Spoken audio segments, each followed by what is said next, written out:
அதே மாதிரி இப்போ ஒரு கூட்டம் எந்த கட்சி சார்பில் நடந்தாலும் அந்த கூட்டம் நடக்குதுன்னா இப்போ ஒரு சொல்லப்போனால் ஏதாவது காசு 10,000 ரூபா 300 ஏதாவது கொடுத்தாலும் ஏதாவது ஒரு பிரியாணி அந்த மாதிரிலாம் கொடுத்தாதான் ஒவ்வொரு கட்சிக்காரங்களும் இந்த கூட்டத்தை சேர்த்த முடியும். இன்னைக்கு தமிழக வெற்றி கழக தலைவர் எங்களுடைய தளபதி ஆரூர் அண்ணன் தளபதி விஜயருடைய கூட்டத்தை பார்த்தீங்கன்னா ₹10 காசு கிடையாது. ஒரே ஒரு வழக்கம் அண்ணனுடைய தளபதிக்காக வந்த கூட்டம் மட்டும்தான் இது. 2026 கோட்டையில தமிழக வெற்றி கழகத்தினுடைய கொடி பறக்கும். அது ஒரே ஒரு கொடி மட்டும்தான் தமிழ்நாட்டில் பறக்கும். இன்னைக்கு கொடியேற்ற விழா இன்னைக்கு ஆகஸ்ட் 22 பனையூரில் நம்ம தளபதிக்காக இந்த கூட்டம் வந்திருக்குது. மிகப்பெரிய பெரிய வரலாறுடைய மகிழ்ச்சியாக இருக்குது எனக்கு. இந்த கொடியேற்ற விழா கொடி ஏற்றும் போது நான் மேலே இருந்து பார்த்தது எனக்கு மிக்க மகிழ்ச்சியாக இருக்குது. அப்படியே தளபதி மேலே பார்த்தோன்னா வருங்கால முதல்வர் 2024 அவர் ஆள போகிறது நிச்சயம். நம்மளுடைய கொடி இங்கே ஏற்றது மட்டும் இல்லை, 2024 சட்டமன்றத்தில் தனிப்பெரிய ஆட்சியை நம்ம அமைக்கிறோம். அது மக்களுக்காக எந்த ஒரு உதவியாக இருந்தாலும் தளபதி ஓடி ஓடி நிற்கிறார். கள்ளக்குறிச்சி ஆகட்டும், ஒரு வயநாடு ஆகட்டும், எந்த ஒரு மக்கள் பிரச்சனையாக இருந்தாலும் எங்கள் தளபதி மக்களுக்காக ஓடி ஓடி நின்று ஒரு நல்ல பணியை செய்கிறாரு. ஆனால் எனக்கு மகிழ்ச்சியாக இருக்குது இன்றைக்கி கொடியேற்ற நிலாத இத்தனை லட்சம் பேர் ஒரு மாநாடு செப்டம்பர் 22 அங்கே நடக்க போகிறது வேறு மாதிரி இருக்கும். 2024 எங்கள் தளபதி தான் அங்கே உட்கார்றாரு. அதில் எந்த மாற்றமும் இல்லை. எனக்கு மிக்க மகிழ்ச்சி. தளபதியாக இங்கே வந்திருக்கிறேன். ஆனால் தளபதி பார்க்கணும், ரொம்ப சந்தோஷம். நான் ஒன்றிய இளைஞரணி நம்ம ரன் பண்ணிகிட்டு இருக்கோம். இது எல்லாமே என்னோட பசங்க. நான் இப்போ காலையில் 6 மணிலேருந்து நாங்கள் இங்கே தளபதியை பார்க்குறதுக்காக நின்றுட்டுருக்கோம். இப்போ தமிழக வெற்றி கழகத்தோட புதிய கொடி அறிமுகப்படுத்துனது எங்களுக்கு ரொம்ப பெரிய சந்தோஷமாக இருக்குது. வருஷத்தில் ஒரு டைம் வர்ற தீபாவளி பொங்கலை போல தான் இது நாங்கள் எதிர்பார்க்காத ஒரு நாள்.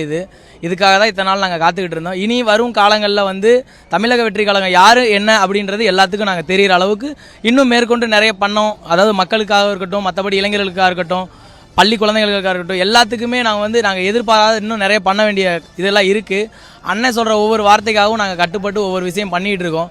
அது ரொம்ப சந்தோஷமாக இருக்குது. இது மேலும் இன்னும் தொடர தமிழக வெற்றி கழக சார்பாக எல்லாத்துக்கும் வாழ்த்துக்கள். கண்டிப்பாக. அதாவது நாங்கள் திரையிலே மிஸ் பண்ணாலும் இந்த அரசியல் பயணத்தில் அண்ணனோட இருக்கும் அப்படின்றது எங்களுக்கு பெரிய ஒரு சந்தோஷம். சேர்ந்து நலத்திட்ட உதவி பண்ணுறது எங்களுக்கு ரொம்ப பெரிய சந்தோஷமாக இருக்குது. இப்போ யார் கொடி வேணாலும் பறக்கலாம். 26 தமிழ்நாடு ஃபுல்லாக எங்கள் தளபதி கொடி மட்டும்தான் பறக்க வைப்போம். எங்களால் முடிஞ்ச எல்லா நலத்திட்ட உதவியும் எல்லா மாவட்டத்திலையும் எல்லா தோழர்களும் செய்வாங்க. அது எங்களால் சொல்ல முடியும். தமிழக வெற்றி கழக கொடியை அறிமுகம் செய்துள்ள எங்கள் ஆரூர் தளபதி அவர்களை பார்க்க ஓடோடி வந்திருக்கிறோம்.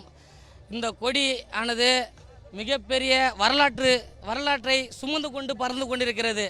ஏனென்றால் ஒரு மன்னன் போருக்கு சென்று வரும்பொழுது வெற்றி பெற்று வரும்போது வாகை பூவை சூடுவார்கள்.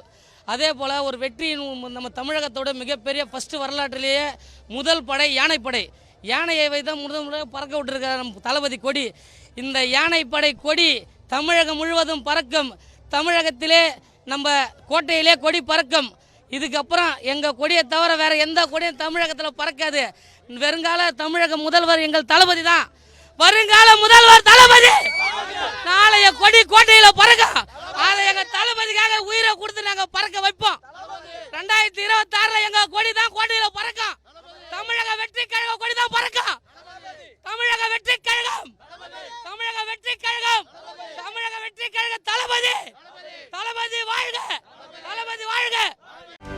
செய்திகளை உடனுக்குடனும் துல்லியமாகவும் தெரிந்து கொள்ள சப்ஸ்கிரைப் பண்ணுங்க.